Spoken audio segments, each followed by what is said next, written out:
আসসালামু আলাইকুম। সবাই কেমন আছেন? আশা করি সবাই ভালো আছেন। সন্ধ্যায় গরম গরম ভাত আর করলা ভাজি আর ধনিয়া পাতার ভর্তা।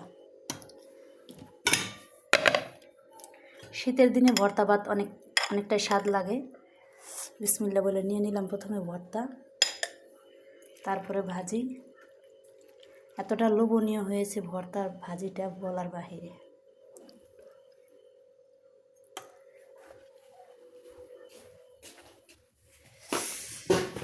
বিসমিল্লাহ। যদি কেউ দেখে লোভ সামলাতে না পারেন তাহলে বিকাশ নাম্বারটা দিয়ে দিন, বিকাশ করে পাঠিয়ে দেবো ভাত ভর্তা।